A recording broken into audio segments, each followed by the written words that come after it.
అందరికీ నమస్తే. నేను గరిడేపల్లి సత్యనారాయణ న్యూ లక్ష్య ఆర్గనైజేషన్. అంశం నిరుద్యోగ అన్‌ఎంప్లాయ్‌మెంట్ మీద ఈ వీడియో మీ దృష్టికి తీసుకొచ్చే ప్రయత్నం చేస్తాను. సో, ఈ ఇప్పుడున్న నిరుద్యోగానికి సంబంధించి మనకున్నటువంటి మెటీరియల్ ప్రకారం మనకున్న మాక్సిమం సమాచారంతో మీ దృష్టికి వివిధ రూపాల్లో తీసుకొచ్చే ప్రయత్నం చేశాం. ముఖ్యంగా యువజన సంఘాల లీడర్లతోని, అదేవిధంగా ఇంటలెక్చువల్స్‌తోని, ఈ పౌర సమాజం కోసం పాటుపడే అంటే అధికారులతోని మనం ఈ నిరుద్యోగ సమస్యను మనం ఎందుకు ఈ నిరుద్యోగ సమస్య వస్తుంది? దాన్ని ఎలా పరిష్కరించాలి అనే దాని మీద మనం వివిధ సందర్భాల్లో మాట్లాడుతూ వచ్చాం. లేటెస్ట్ అప్డేట్స్ మీ ముందు పెట్టే ప్రయత్నం కోసమే ఈ వీడియో చేస్తూ ఉన్నాం. సో, సోదరులారా, సోదరిమణులారా అందరికీ నమస్తే. నమస్కారాలు చెప్తూ నేను ఈ వీడియోని ప్రారంభిస్తూ ఉన్నాను. భారతదేశ జనాభా 145 కోట్లు. చాలా దేశాలకి జనాభా లేక, మానవ వనరులు లేక ఇదవుతున్న పరిస్థితి మనం చూస్తూ ఉన్నాం. ఈ క్రమంలో ఇంకొక వైపు సైన్స్ అండ్ టెక్నాలజీ కూడా నిరుద్యోగతను పెంచుతూ ఉన్నది. సో, అభివృద్ధి అనేది మానవ జీవితాన్ని మెరుగుపరిచేలాగా ఉండాలి గానీ, మానవుల పొట్టలు, ముఖ్యంగా ప్రజల కుటుంబాల యొక్క పొట్టలు కొట్టేలాగా ఉండకూడదు. ఏ అభివృద్ధి అయినా ఆ విధంగానే ముందుకు పోవాలి. సో, సౌకర్యవంతమైన జీవితాన్ని మానవుడు కోరుకోవడంలో తప్పేం లేదులే గానీ, ఒకవైపు సౌకర్యవంతమైన జీవితాన్ని కోరుకుంటూ, ఇంకొక వైపు పేదరికంలో మగ్గేటువంటి సమాజాన్ని మేము యాక్సెప్ట్ చేయం. భవిష్యత్తులో కూడా దీన్ని అంగీకరించబోము. సో, ఎన్ని టెక్నాలజీలు వచ్చినా కూడా మనిషికి తినడానికి తిండి అనేది ప్రధానంగానే ఉండాలి. కంప్యూటర్లని, రోబోల్ని మార్కెట్లో పెట్టేసి వాళ్ళతోనే పిల్లలు కనిపించి వాళ్ళతోనే దేశాన్ని అభివృద్ధి చేయలేరు. సో, సృష్టి అంతటికి మూలం దేవుని తర్వాత, దేవుని నమ్మనోళ్ళు అది వదిలేయండి. దేవుని తర్వాత మనిషే ఈ భూమి మీద అడ్మినిస్ట్రేషన్ చేసేటువంటి లీడరు, నాయకుడు, మనిషి. ఈ వ్యవస్థనన్నిటిని సకల చరాచర జగత్తులో ఉన్నటువంటి జీవరాశులన్నిటికీ కూడా మనిషి కేంద్రంగా ఉన్నదనేది నేను ఇక్కడ తెలియజేస్తా ఉన్నాను. ఇక మన అంశంలోకి వచ్చేస్తే నిరుద్యోగానికి సంబంధించిన అంశానికి సంబంధించి మీకు అప్డేట్స్ మీకు చెప్పే ప్రయత్నం చేస్తాను. సో, ప్రధానంగా తెలంగాణ రాష్ట్రం మొన్నదాకా పరిపాలించినటువంటి బీఆర్ఎస్ ప్రభుత్వం ఏదైతే ఉందో, పాత టీఆర్ఎస్ అసలు తెలంగాణ ఏర్పడ్డది, ఆంధ్ర తెలంగాణ డివిజన్ జరిగిందే నీళ్లు, నిధులు, నియామకాలు ఈ 3 అంశాల మీద జరిగినటువంటి క్రమంలో ఖాళీగా ఉన్న 2 లక్షల పైగా, సుమారుగా 2.5 లక్షల పైగా ఉన్నటువంటి ఉద్యోగాలని భర్తీ చేస్తామని చెప్పేసి దానికి సంబంధించి తెలంగాణ ఏర్పడ్డది. సో, ఆ భర్తీకి సంబంధించి వాళ్ళు ట్రాక్టర్ పనికి పెట్టేవాళ్ళని, వ్యవసాయ కూలీలని, బస్తాలు మోసేటోళ్ళని వీళ్ళందరినీ కూడా చూపించి మేము వీళ్ళందరికీ ఉపాధి కల్పించినట్టుగా చూపిస్తూ ఉన్నారు. సో, ఖాళీగా ఉన్న పోస్టులు 10 ఏళ్ళు గడిచినా కూడా భర్తీ చేయనటువంటి పరిస్థితి మనం చూస్తూ ఉన్నాం. సో, ఇటు రాష్ట్ర ప్రభుత్వం కానీ, అటు కేంద్ర ప్రభుత్వం కానీ వివిధ అంశాలకు సంబంధించి, లేకపోతే వివిధ విభాగాలకు సంబంధించి ఏం చేసినాయి అనేది తర్వాత వీడియోస్లో మనం చర్చించుదాం. ఈ వీడియో మాత్రం అన్ఎంప్లాయ్మెంట్, నిరుద్యోగానికి సంబంధించిన అంశాలే డిస్కస్ చేస్తూ ఉన్నాం. సో, నీళ్లు, నిధులు, నియామకాల్లో ఏదైతే ఉన్నదో నియామకాలకు సంబంధించి తెలంగాణ రాష్ట్ర ప్రభుత్వం చేసిన భాషలు, చేసిన హామీలు, చెప్పిన హామీలు, వాగ్దానాలు ఏమీ నెరవేర్చలేదనేది మనకి స్పష్టంగా అర్థమవుతా ఉన్నది. సో, అభివృద్ధికి సంబంధించి తెలంగాణ అభివృద్ధి మోడల్ మీద ఎంత జరిగింది, ఎంత జరగలేదు అనేది గతంలో చెప్పాం, భవిష్యత్తులో మళ్ళీ చెప్పే ప్రయత్నం చేద్దాం. ఇది మాత్రం అన్ఎంప్లాయ్మెంట్కి సంబంధించింది. సో, ఖాళీగా ఉన్న ఉద్యోగాలు నోటిఫికేషన్లకే దిక్కులేదు. నోటిఫికేషన్లు ఒకవైపు వేయటం, రెండో వైపు కోర్టులకు పోవటం. అంత క్లారిటీగా జీవో తీసుకొచ్చి ఖచ్చితంగా దాన్ని రిక్రూట్మెంట్ చేస్తే ఎవరేం చేస్తారు? ఖచ్చితంగా ప్రభుత్వానికి సంబంధించింది ఎవరో ఒక వ్యక్తి కేసు వేస్తే. సో, తెలంగాణ ప్రభుత్వాలు అన్నిటికి సంబంధించి, అన్ని నోటిఫికేషన్లకు సంబంధించి, ఏదో పోలీసు ఉద్యోగాలు వాళ్ళకి అవసరం కాబట్టి అవంటే ఫిలప్ చేసుకున్నారు. డిఎస్సీలకి దిక్కే లేదు. అసలు ప్రధానమైనటువంటి రంగాల్లో అసలు రేగినటువంటి పరిస్థితి లేదు. చాలా పోస్టులు చాలా ఖాళీగా ఉన్నాయి. రిటైర్మెంట్లే కానీ రిక్రూట్మెంట్లు లేవు అనేది కేంద్ర ప్రభుత్వం కాదు, ఇది రాష్ట్ర ప్రభుత్వానికి కూడా వర్తించినట్టుగా ఉంది. ఇప్పుడు వచ్చిన కాంగ్రెస్ ప్రభుత్వం ఏం చేస్తుందో చూద్దాం. ఇది పరిస్థితి. ఇంకొకటి, ముఖ్యంగా ఉపాధి మార్గాలకు సంబంధించి స్వయం ఉపాధి లోన్లు అంతకుముందు కులాల వారీగా లోన్లు ఇచ్చేది. లేదు మొత్తం మేమే చేస్తామనేది కులాలకు సంబంధించి అన్ని ఫెడరేషన్లకి ఫెడరేషన్ల కమిటీలు లేవు, ఫండ్ బడ్జెట్ అలాట్మెంట్స్ లేవు. సో, ఆ విధంగా ఉన్నాయి. యువజన సంఘాలకు సంబంధించి గతం ఉన్నటువంటి అటు తెలుగుదేశం ప్రభుత్వం కానీ, రాష్ట్రంలో కాంగ్రెస్ ప్రభుత్వం కానీ కుంటిదో గుడ్డిదో ఏదో నడిచిందన్నట్టుగా కొన్ని లోన్లైనా ఇచ్చేది. వీళ్ళు అసలు బీఆర్ఎస్ వచ్చిన తర్వాత లోన్ వ్యవస్థనే, యూత్కి లోన్ ఇచ్చే సిస్టాన్ని చేసేసారు. అది పెద్ద పైరేకారుల ముఠాల్లాగా తయారైనటువంటి పరిస్థితి మనం చూస్తూ ఉన్నాం. సో, దాంతో పాటు నిరుద్యోగ భృతి ఇస్తామన్నారు. 3 ఏళ్ళు ఇస్తారా, 5 వేలు ఇస్తారా, 25 ఏళ్ల నుంచి 45 ఏళ్ళ మటుకు ఇస్తారా? 25 ఏళ్ళు అంటే ఎగ్జామ్ ఈ గ్రూపే కాబట్టి, సరే 35 ఏళ్ళ నుంచి 50 ఏళ్ళ దాకా ఇస్తారా? అదేమైనా ఉన్నదంటే అది లేదు అనేది చెప్పక తప్పదు. సో, నిరుద్యోగ భృతి ఎవరు, రుణ సౌకర్యాలు, లోను సదుపాయాలు కల్పించరు, ఖాళీగా ఉన్న ఉద్యోగాలను భర్తీ చేయరు, కొత్త పరిశ్రమలు స్థాపించరు, వ్యవసాయ రంగానికి, వ్యవసాయ అనుబంధ రంగాలకు సంబంధించి సపోర్ట్ ఇవ్వరు. సో, ఇట్లాంటి పరిస్థితుల్లో తెలంగాణలో కాంగ్రెస్ ప్రభుత్వం వచ్చింది. వీళ్ళు ఏం చేస్తారో చూద్దాం. సో, ఇట్లాంటి పరిస్థితులు ఉన్నాయి. సో, బీఆర్ఎస్ ప్రభుత్వానికి సంబంధించి కూడా చూసుకున్నప్పుడు అది బీజేపీ బీఆర్ఎస్ రాష్ట్ర ప్రభుత్వానికి సంబంధించిన మొన్నదాకా పరిపాలన చేస్తే ఇప్పుడు బీజేపీ ప్రభుత్వం కేంద్రంలో అధికారంలోకి వచ్చింది. బీజేపీ ప్రభుత్వం కేంద్రంలో అధికారంలోకి వచ్చిన తర్వాత సంవత్సరానికి 2 కోట్ల ఉద్యోగాలు ఇస్తామని చెప్పేసి అధికారంలోకి వచ్చింది. అంతకుముందు కాంగ్రెస్ పార్టీ కేంద్రంలో అధికారం ఉన్నప్పుడు సంవత్సరానికి 1 కోటి ఉద్యోగాలు ఇస్తామని చెప్పేది. దాన్ని వీళ్ళు బీజేపీ వాళ్ళు మేము సంవత్సరానికి 2 కోట్ల ఉద్యోగాలు ఇస్తామంటున్నారు. 2 కోట్ల ఉద్యోగాలంటే 10 సంవత్సరాల్లో 10 రోజులు 20 కోట్ల జనాభా అంటే 20 కోట్ల జనాభా కంటే ఇంటికి 5 కుటుంబ సభ్యులు వేసుకున్న 100 కోట్ల మందికి ఉపాధి కలిగినటువంటిది. కానీ 20 కోట్ల జనాభా సంబంధించి 20 కోట్ల మందికి ఉద్యోగ ఉపాధులు కల్పించకపోగా వీళ్ళు ఉన్నటువంటి ఉద్యోగాలని ఏదైతే ఇక్కడ ప్రధానంగా కేంద్ర ప్రభుత్వ ఉద్యోగాలన్నీ కూడా రిటైర్మెంట్లే తప్పితే రిక్రూట్మెంట్ లేవు ఇక్కడ. ఇది గత 10 సంవత్సరాల నుంచి నడిచింది. ఇదొక క్రమం అయితే, రెండో వైపు మనం చూసినప్పుడు కేంద్ర ప్రభుత్వం ఏం చేస్తుంది, ఉన్న ప్రభుత్వ రంగ సంస్థలన్నింటినీ దుకాణాలు బంద్ చేసుకుంటూ అమ్ముకుంటూ వస్తుంది. ఒక ఇంట్లో ఒక వ్యక్తి కిరాయికుంటే ఆ ఇల్లుని నమ్ముకుంటా అంటే కరెక్టా? అది కరెక్ట్ కాదు. అసలు యజమాని వేరే ఉంటారు. అట్లనే ఇందులో ప్రధానంగా నేను ఇక్కడ చెప్పదలుచుకున్నది అంటే, ఒక 5 ఏళ్ళు పరిపాలించాయండియా అని మీకు ప్రజలు ప్రభుత్వాన్ని చేతుల్లో పెడితే ప్రభుత్వ రంగ సంస్థలన్నింటినీ జాతి సంపదలంటి అంతర్ని అమ్ముకునే హక్కు మీకు ఎక్కడిది అనేది ఇక్కడ అడుగుతా ఉన్నాం. సో ఉపాధి మార్గాలకు సంబంధించి నిరుద్యోగ భృతి ఇవ్వరు. మళ్ళీ ఖాళీగా ఉన్న ఉద్యోగాలు కేంద్ర ప్రభుత్వంలో 1.5 నుంచి 2 కోట్ల ఉద్యోగాలు ఖాళీగా ఉన్నాయి. అవుట్ సోర్సింగ్, కాంట్రాక్టు, ఇంకొక రకం రెగ్యులర్ ఉద్యోగాలకు సంబంధించి మీరు 10 ఏళ్లలో ఒక 10 ఉద్యోగాలు కూడా భర్తీ చేసినట్టుగా అనిపించదు. సో 2 కోట్ల ఉద్యోగాల సంగతి దేవుడెరుగు. 1.5, 2 కోట్ల ఉద్యోగాలు ఉన్న ప్రభుత్వ రంగంలో ఉన్నటువంటి ఖాళీలనే భర్తీ చేసేటువంటి పరిస్థితి లేదు అనేది ఇక్కడ నేను తెలియజేస్తా ఉన్నాను. సో అందుకోసం కేంద్ర రాష్ట్ర ప్రభుత్వాలు ఇట్లా చవితి తల్లి ప్రేమ ప్రజల మీద, ముఖ్యంగా నిరుద్యోగుల మీద, కార్మికుల మీద ఇట్లా చూపిస్తున్నటువంటి క్రమంలో గత్యంతరం లేని పరిస్థితుల్లోనే వాళ్ళు ఏదో ఓట్లు వేస్తున్నారు అనేది చెప్పుకోక తప్పదు. సో 1 కోటి ఉద్యోగాలు ఇస్తాం, 2 కోట్ల ఉద్యోగాల సంగతి దేవుడెరుగు.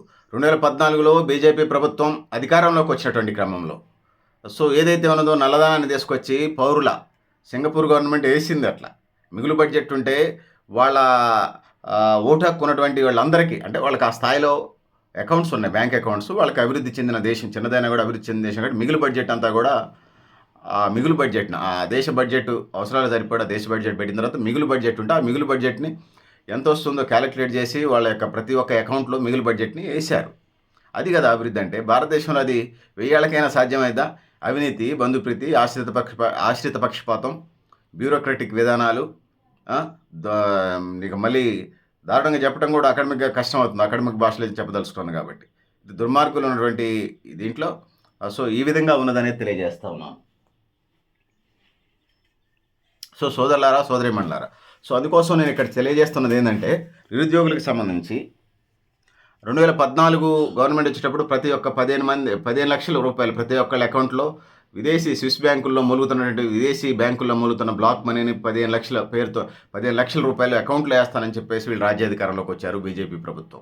సో ఈ విధంగా చెప్పేసి వాగ్దానాలు 10 ఏళ్ళైనా కూడా దాన్ని నెరవేర్చలేదు. మళ్ళీ వాళ్ళు అధికారంలోకి రాకపోవచ్చు, అది బాగా సెకండ్ ఫేజ్ వచ్చినా ఆశ్చర్యం లేదు. కానీ ఏం చేశారు అనేది చాలా ప్రధానంగా మేము చెప్పదలుచుకున్నాం. అంటే 2024 గణాంకాల ప్రకారం చూసుకుంటే 6.7 నిరుద్యోగిత రేటు ఉన్నట్టుగా మనకు అర్థమవుతా ఉన్నది. సో నిరుద్యోగ శాతం బాధపడుతున్నారు అంటే 100కి 83% మంది బాధపడుతున్నారని చెప్పేసి నిరుద్యోగ CMIE వాళ్ళు అనౌన్స్ చేశారు. ఇండియాలో 100కి 83% మంది నిరుద్యోగంతో బాధపడుతున్నారని. సో బతుకుతున్నటువంటి పరిస్థితి మనం చూస్తున్నాం. ముఖ్యంగా దేశవ్యాప్తంగా మనం చూసినప్పుడు 20 నుంచి 24 ఏళ్ల వయసు కలిగినటువంటి వాళ్ళలో 44.49% మంది నిరుద్యోగులు అని చెప్పేసి ఈ ఏదైతే ఉన్నదో CMIE వాళ్ళు చెప్తా ఉన్నారు. సో ఇది పరిస్థితి ఉంది. చదువుకున్న యువతకి ఇలాంటి పరిస్థితులు ఉన్నాయి. సో యువత సుమారు 62% మంది చదువుకున్న యువత 100కి 62% మంది నిరుద్యోగాలు ఉన్నారని, వాళ్ళు ఉద్యోగాల కోసం ఎదురు చూస్తున్నారని చెప్పేసి లోక్నీతి CSDS సర్వే వాళ్ళు చెప్తా ఉన్నారు. ఇక ముస్లింలు 67% మంది, SC BCలు 63% మంది, ఓసీలు 57% మంది నిరుద్యోగులు ఉన్నారని చెప్పేసి లోక్నీతి CSDS సర్వేలు చెప్తా ఉన్నాయి. సో ఏ విధంగా చూసుకున్నా వీళ్ళంతా కూడా ఈ దేశ ప్రజలే. ఓసీ BC SC ST మైనారిటీలు ఉన్నారు. సో 4 చేసుకుందాం, మైనారిటీలు అటు ఓసీలో ఉన్నట్టు బీసీలో ఉన్నారు కాబట్టి ఓసీ BC SC STలకు సంబంధించి ఈ నిరుద్యోగత రేటు ఈ విధంగా ఉన్నది. సో ఇట్లాంటి పరిస్థితులు ఉన్న పరిస్థితుల్లో గ్రాడ్యుయేట్ పూర్తి చేసిన, పోస్ట్ గ్రాడ్యుయేట్ పూర్తి చేసిన, లేకపోతే ప్రొఫెషనల్ వృత్తి విద్యా కోర్సులు చేసినా కూడా ఇలాంటి పరిస్థితులే దాపురించిన దేశంలో. ఇప్పటికీ అసంఘటిత రంగంలోనే 100కి 90% మంది పనిచేస్తున్నారు. వీళ్ళ యొక్క వేతనాలు, ముఖ్యంగా వీళ్ళ వేతనాలు 10-20,000, 10,000, 12,000, 15,000, 16,000, 17,000, 18,000, 19,000 అంటే 10-20,000 మధ్య ఉన్నాయనేది చెప్పదలుచుకున్నాను నేనిక్కడ. సో వీటితోనే అంటే ఈ దేశంలో సంపద కొంతమందికి మాత్రమే అనుకూలంగా ఉన్నదనేది తెలియజేస్తా ఉన్నాను. అంటే ధనికులు మరింత ధనికులవుతున్నారు. పేదలు మరింత పేదలవుతున్నారు. ధనికులు మరింత ధనికులవుతున్నారు. పేదలు మరింత పేదలవుతున్నారు. ఇయన్నీ ఈక్వేషన్ చేయాల్సిన బాధ్యత పాలక ప్రభుత్వాలకు ఉంటుంది. సో ఆ ఇంట్రెస్ట్ పాలక ప్రభుత్వాలు చూపించలేదనేది నేను ఇక్కడ చెప్పదలుచుకున్నాను. 2017, 18 సంవత్సరాలు తీసుకుంటే నిరుద్యోగత రేటు 6.1 6.1% ఉన్నది. సో అది కరోనా కాలంలో 20.8% చేరిందనేది మనం ఇక్కడ చెప్పుకోవాలి. అంటే పేదరికంలో కూడా 23 కోట్ల మంది పేదరికంలోకి వెళ్ళిపోయారు కరోనా టైంలో. సో సరే అప్పుడు వైరస్ అది ఏమంటారు, కరోనా వైరస్ అనేది అంటువ్యాధి కాబట్టి సరే ఆ పరిస్థితిలో ఉందనుకుందాం. కానీ తర్వాత కూడా రికవరీ రేట్ ఏమైనా పెంచారంటే పాలక ప్రభుత్వాలు దానంతట అది మొదట వర్షాకాలం వస్తుంది, దాని తర్వాత వింటర్ చలికాలం వస్తుంది, దాని తర్వాత వేసవికాలం వస్తాయి, మళ్ళీ వర్షాకాలం సీజన్ అది. ఇట్లా ఒక రింగ్ లాగా లేకపోతే ఒక రౌండప్ లాగా ఉండటమే తప్ప దానంతట అది క్రమం కలగటం తప్ప పాలకులకి ముఖ్యంగా ఈ దేశ ప్రజల పట్ల, ముఖ్యంగా నిరుద్యోగుల పట్ల, కార్మికుల పట్ల ప్రేమ లేదనేది ఇక్కడ నేను స్పష్టంగా చెప్పదలుచుకున్నాను. సో అందుకోసం దేశంలో ఉన్నటువంటి పాలక వర్గాలకి, రాష్ట్రంలో ఉన్న పాలక వర్గాలకి నిజంగా ప్రజలపైన ప్రేమ, చిత్తశుద్ధి ఇవన్నీ ఉండుంటే ఈ దేశంలో ఉన్నటువంటి సమస్యలు, ముఖ్యంగా నిరుద్యోగ సమస్య పరిష్కారం అవుతుంది. నిరుద్యోగ సమస్య పరిష్కారం అన్నప్పుడు వాళ్ళు సాధికారిత వైపు వెళ్తారు, యువత కానీ, కార్మికులు కానీ, ప్రజలు కానీ. సో వాళ్ళ కాళ్ళ మీద వాళ్ళు సౌకర్యవంతంగా జీవించగలుగుతారు. ఇక మనం అప్పుడు అమెరికా గురించో, ఇంకో సింగపూర్ గురించో, ఇంకో మలేషియా గురించి చెప్పుకోవడంలా ఇండియాలో పాస్పోర్ట్ కోసం లైన్లు కట్టే పరిస్థితి ఉంటుంది అనేది ఇక్కడ నేను చెప్పదలుచుకున్నాను. సో ఇండియాలో ఉన్నటువంటి వాళ్ళంతా కూడా విదేశాలకు ఎందుకు పోయి సెటిల్ అవుతూ ఉన్నారు, ఇది కూడా ఆలోచించాల్సిన అవసరం ఉన్నది అనేది నేను తెలియజేస్తా ఉన్నాను. ముఖ్యంగా కేంద్ర ప్రభుత్వం లాక్డౌన్లు, కర్ఫ్యూలు ఇలాంటి కార్మికులకు సంబంధించినటువంటి వలస కార్మికుల జీవితాలకు సంబంధించి కాకావికలమైనవి. సో కొన్ని చట్టాలు, స్మార్ట్ మీటర్లు, కొన్ని రాజకీయాలు, విద్యుత్ కోతలు, వర్షాభావ పరిస్థితులు, వాతావరణ మార్పులు, నీటి ఎద్దడి, నకిలీ విత్తనాలు, సో ఎరువులు, ఈ ఈ విధంగా ఏదైతే ఉంటే ఆర్థిక వ్యవస్థ అతలాకుతమవుతూ ఉన్నది. ఏదైతే ఉన్నదో వీళ్ళంతా కూడా ఆ విధంగా ఉపాధిని కోల్పోతున్న పరిస్థితి, ఉద్యోగాలు కోల్పోతున్న పరిస్థితి మనకు కనిపిస్తూ ఉంది. 2017 నుంచి మనం చూసుకున్నప్పుడు కేంద్ర ప్రభుత్వం నిరుద్యోగ సర్వే అసలు చేయట్లేదు. అది చేసే పరిస్థితిలోనే వాళ్ళు లేరనేది తెలియజేస్తా ఉన్నాను. సో ఒక 10-15 సంవత్సరాలు బట్టి పారిశ్రామికవేత్తలకు సుమారుగా 16 లక్షల కోట్ల రూపాయలు మాఫీ చేశారు. అంటే స్వతంత్రం వచ్చిన నుంచి ఇప్పటిదాకా 35 లక్షల కోట్ల దాకా మాఫీ చేశారు. కానీ నిరుద్యోగులకి, దేశంలో ఉండే ప్రజలకి, మీరు ఆర్థిక వ్యవస్థ 200, 300 దేశాలు ఉన్నాయని చెప్తున్నారు కదా. ఈ 200, 300 దేశాలలో టాప్ 5 ఆర్థిక వ్యవస్థకి ఇండియా చేరుకుంది. ఓకే కదా, దాని మీద అయితే క్లారిటీ ఉంది కదా. టాప్ లెవెల్ ఆర్థిక వ్యవస్థ చేరుకున్నప్పుడు, సో అంటే దేశంలో ప్రజలు టాప్ లెవెల్ ఆర్థిక వ్యవస్థ చేరుకున్నటువంటి క్రమంలో టాప్ 5 నుంచి టాప్ 3కి 2047కు వస్తుందని చెప్తున్నారు. అంటే ఈ దేశంలో ప్రజలు కష్టపడతా ఉన్నారు. కానీ ఈ కష్టపడేటువంటి సంపదని మీరు ఏం చేస్తున్నారు, బహుళజాతి సంస్థలకి, పెట్టుబడిదారులకి, క్యాపిటలిస్టులకి, ధనికులకే మీరు పట్టం కడతా ఉన్నారు. ఈ దేశంలో ఉన్నటువంటి ప్రజలకి సంబంధించి అసలు పట్టించుకోవట్లేదు. సో నిజంగా మూడో ఆర్థిక వ్యవస్థగా ఎదుగుతున్న క్రమంలో మరి ఈ దేశంలో ప్రజలు మీరు ఇస్తున్నటువంటి రేషన్ కార్డులకి 82 కోట్ల మంది రేషన్ కార్డులకు వచ్చి లైన్లో నిలబడి బెంజ్ కార్లలో, రాయల్ కార్లలో, లేకపోతే ఇంకా పెద్ద పెద్ద కార్లలో, పెద్ద పెద్ద ₹1,00,00,000 కార్లలో వచ్చి ఏమైనా లైన్లో అక్కడ కార్ పార్కింగ్ చేసి మీరు ఇచ్చే ఫ్రీ ఏమో కేజీ రూపాయో ₹2 బియ్యాన్ని తీసుకుంటున్నారంటే మీరే స్పష్టంగా ఇండైరెక్ట్గా సిమ్టమ్స్ చెప్తా ఉన్నది, ఇండికేషన్స్ ఇస్తూ ఉన్నారు ఈ దేశంలో పేదరికం ఉందనేది. పేదరికం పోవాలంటే ఉపాధి మార్గాలు పెరగాలి. సో ఆ వైపుగా మీరు ఎంత మట్టికి చేశారనేది ఇక్కడ ప్రశ్నార్థకంగా ఉన్నది. 2023లో మల్టీ డైమెన్షన్స్ ప్రాపర్టీ ఇండెక్స్ వాళ్ళు రిపోర్టు దాన్ని చూసుకున్నప్పుడు బహుముఖ దారిద్ర్యంలో సౌత్ ఏషియా ఉన్నదని, అందులో 389 మిలియన్ల ప్రజలు ఉన్నారని, దరిద్రంలో ఉన్నారని, అందులో 70% మంది భారతీయులు అని చెప్పారు. అది మన దేశానికి సంబంధించినవి కూడా కావు. సో ఇట్లాంటి పరిస్థితులు ఉన్నాయి. అనేక నివేదికలు, అనేక రిపోర్ట్లు తెలియజేసేటువంటి దాని ప్రకారం ఇట్లాంటి పరిస్థితులు ఉన్నాయి. సో 2008 నుంచి ఆర్థిక రంగం సంక్షోభంలో పడింది. అది రాజకీయ యుద్ధాలు, వేగాలు కావచ్చు, లేకపోతే 2 సంవత్సరాలుగా జరుగుతున్నటువంటి రష్యా ఉక్రెయిన్ యుద్ధం కావచ్చు, రావణ కాష్టం రగులుతుంది, అది లేకపోతే ఇజ్రాయెల్ పాలస్తీనా యుద్ధం కావచ్చు, ఇవన్నీ ప్రపంచ పరిణామాలు కూడా ఇండియన్ ఎకానమీ మీద పడుతుంది. ఎందుకంటే ఎక్స్పోర్ట్ ఇంపోర్ట్ పాలసీలు అంశాల మీద ఇదే ఉంటాయి కాబట్టి. ఇంకా గాజాపై దాడులు, పాలస్తీనా యుద్ధం, గాజాపై దాడులు, హమాసు, ఐసిస్ ఉగ్రవాదం, లేకపోతే ఇరాన్, ఇజ్రాయెల్ దాడులు, లేకపోతే మధ్య చైనా, తైవాన్ మధ్య ఉద్రిక్తతలు, భారత్, మాల్దీవుల మధ్య టూరిజానికి సంబంధించినటువంటి అంశాలున్నాయి. ఇంకా భారత్, కెనడా మధ్య వివిధ అంశాల మీద ఖలిస్తాన్ అంశమో, ఇంకొక అంశం మీద అంశాల మీద డిఫరెన్సెస్ ఉన్నాయి. ఇవి ఎంప్లాయ్మెంట్‌ని ఇది చేస్తా ఉన్నాయి. ఇంకా ఆఫ్ఘనిస్తాన్‌లో తాలిబాను, ఉత్తర కొరియాలో విన్యాసాలు, అమెరికాలో గన్ కల్చరు, శ్రీలంకలో పరిణామాలు, పాకిస్తాన్‌లో పరిణామాలు, లేకపోతే ఇట్లా చూసుకున్నప్పుడు భారతదేశంలో నిరుద్యోగత పెరగడానికి ఇవన్నీ కూడా ప్రధానమైనటువంటి అంశాలుగా చూడొచ్చు. ఇక సైన్స్ అండ్ టెక్నాలజీ పెరిగిన తర్వాత, రోబోలు వచ్చిన తర్వాత 10 మంది చేసే పనులు ఒక రోబో చేస్తున్న క్రమంలో ఎంప్లాయ్మెంట్ అట్లా కూడా ఇది అవుతుంది. ఇవన్నీ కూడా దేశంలో ఉన్నటువంటి ప్రజల మీద, ముఖ్యంగా యువత మీద, కార్మికుల మీద, ప్రజల మీద పడుతున్నాయి అనేది చెప్పక తప్పదు. సో దీనివల్ల ప్రజలు జీవించాల్సినటువంటి పరిస్థితి గడ్డు పరిస్థితులుగా నెట్టివేయబడ్డాయి అనేది చెప్పుకోక తప్పదు. సో ముఖ్యంగా వైద్య రంగంలో అంతా కూడా హెల్త్ సెక్టర్ అంతా ప్రైవేట్ రంగానికి నెట్టివేయబడతా ఉంది. తద్వారా ప్రజలు ఏమైనా ట్రీట్మెంట్‌కి వెళ్ళాలంటే 152% మంది మెడికల్ షాప్‌లో టాబ్లెట్లు తెచ్చుకుంటా ఉన్నారు. మరి డాక్టర్ దగ్గర పోతే ఎన్ని డబ్బులు అయితాయని. అక్కడ తగ్గకపోతే నెక్స్ట్ స్టెప్‌కి ఆర్ఎంపీ డాక్టర్ దగ్గరికి వెళ్తున్నారు. అక్కడ తగ్గకపోతే సమీపంలో ఉన్న కొద్ది బెటర్ డాక్టర్ దగ్గరికి వెళ్తున్నారు. ఈ కార్పొరేట్ అనేది కలే అది. సో మీరిచ్చే ఆరోగ్యశ్రీ ఏదో పెద్ద జబ్బులకు పోతున్నారు కానీ వీటికైతే పోవట్లేదు. సో కాళ్ళ నొప్పి, ఏళ్ళ నొప్పికి ప్రతిసారి ఆరోగ్యశ్రీ పెట్టుకోలేరు కదా! సో ఈ పరిస్థితులు ఉన్నాయి. ప్రభుత్వ రంగంలో వైద్య రంగాన్ని మీరు నిర్లక్ష్యం చేయడం వల్ల ప్రజలు సంపాదించిన డబ్బులన్నీ కూడా అటు పెడుతున్నారనేది మనకు అర్థమవుతా ఉన్నది. సో అటు ఫీజుల మీద నియంత్రణ ఉండదు. వైద్యానికి సంబంధించి 30-40% ఖర్చు చేస్తున్నారు. ప్రజలు చెమటలు చిందించి, కండలు కరిగించి, నెత్తులు మరిగించిన డబ్బులన్నీ. సో ఈ పరిస్థితులు ఉన్నాయి. గ్యాస్ బండ్లు పెరుగుతాయి, డీజిల్ పెట్రోల్ ధరలు పెరుగుతాయి, నిత్యావసర వస్తువుల ధరలు పెరుగుతాయి. పేద మధ్యతరగతి కుటుంబాలు సంపాదించిన డబ్బులన్నీ కూడా వీటికి కేటాయించడమే జరిగిపోతూ ఉంది. సో సో దీంతో పాటుగా చదువు, ఆరోగ్యం, చదువుకి అటు ఆరోగ్యానికి దూరమైనటువంటి నిరుద్యోగ యువత, నైపుణ్యాలు లేక, కుటుంబాల్లో సరిగ్గా ఇమడలేక, ఉద్యోగం రాలేదంటే కుటుంబాల్లో అంత ప్రయారిటీ ఉండదు. ఉద్యోగం వచ్చిన వాళ్ళకి ఉద్యోగం రాని, ఒక ఇంట్లో ఒక ఇద్దరు కొడుకు బిడ్డలో, లేకపోతే ఇద్దరు బిడ్డలో ఎవరో ఉన్నారనుకుందాం. ఉద్యోగం వచ్చిన వాళ్ళని ట్రీట్ వేరే ఉంటుంది, ఉద్యోగం లేని వాళ్ళ ట్రీట్మెంట్ వేరుగా ఉంటుంది. ఉద్యోగం వచ్చిన వాళ్ళది వాడు ఉద్యోగం చేస్తున్నాడు రా అన్నట్టు రాయల్ ట్రీట్ ఉంటుంది, ట్రీట్మెంట్. సో ఆ విధంగా ఉంటుంది. సో ఇవన్నీ ఉన్నాయి.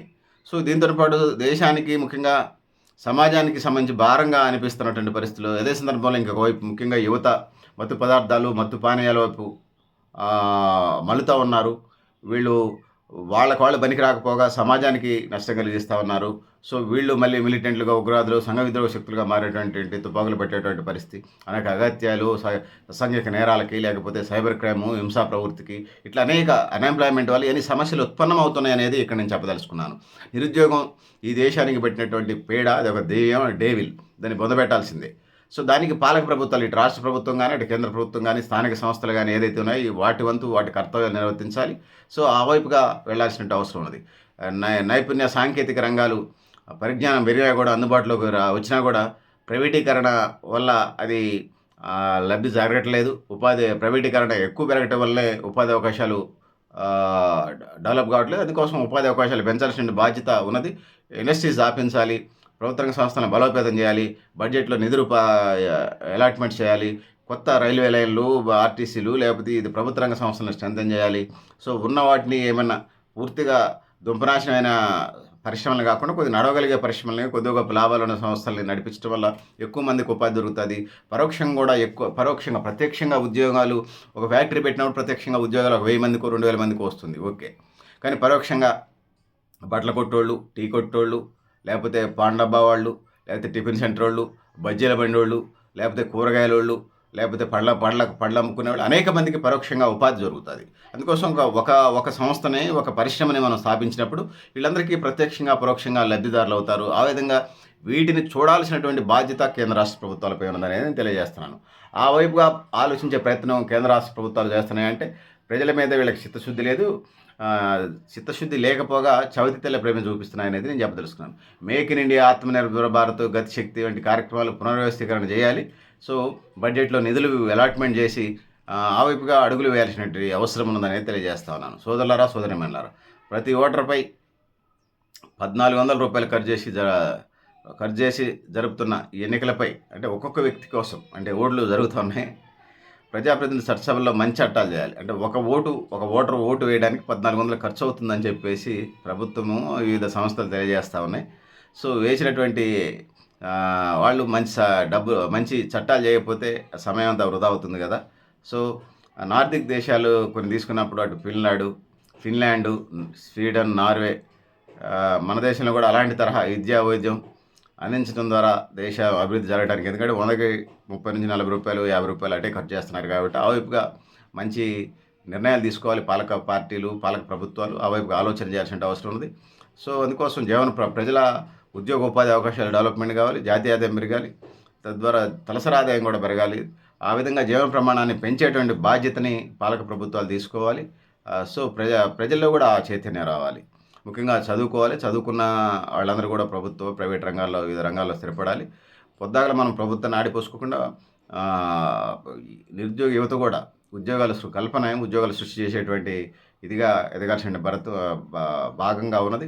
ఆ విధంగా భారత్ ఏదైతే ఉన్నదో నైపుణ్యాలు, ఉద్యోగాల ద్వారా మరింత డెవలప్‌మెంట్‌ని సాధించాలి. మరింత రెమిటెన్స్ పొందే విధంగా ఆ వైపుగా వెళ్ళాల్సిన అవసరం ఉన్నది. సో, అందుకోసం ఆ విధంగా ముందుకు పోవాల్సిన అవసరం ఉందని తెలియజేస్తా ఉన్నాను. సో, నిరుద్యోగ అంశం అదొక బహుముఖమైనటువంటి సమస్య. దాన్ని అన్ని వైపుల నుంచి పరిష్కారం చేసుకుంటూ రావాల్సిందే. ఆ వైపుగా ముందుకు వెళ్ళాల్సినటువంటి పరిస్థితులున్నాయనేది తెలియజేస్తా ఉన్నాను. సో, మీరు కూడా మీ అభిప్రాయాల్ని కామెంట్ బాక్స్‌లో రాయమని తెలియజేస్తా ఉన్నాను. సో, నేను Garidepalli Satyanarayana, new Lakshya organisation. Thank you అనండాల్. So, thank you. మీరు కూడా మీ అభిప్రాయాలు కామెంట్ బాక్స్‌లో రాయండి నిరుద్యోగకు సంబంధించి. మళ్ళీ మరింత సమాచారంతోని, మరింత ఇదితోని మనకు ఎక్కువ సమాచారం ఉన్నప్పుడు మనం మాట్లాడే ప్రయత్నం చేద్దాం. అండ్ ఎక్స్‌పర్ట్స్‌తోని కూడా మళ్ళీ యూత్ లీడర్లు వీళ్ళందరితోని మాట్లాడించే ప్రయత్నం చేద్దాం తెలియజేసుకుంటూ, నేను Garidepalli Satyanarayana, new Lakshya organisation. Thank you అనండాల్.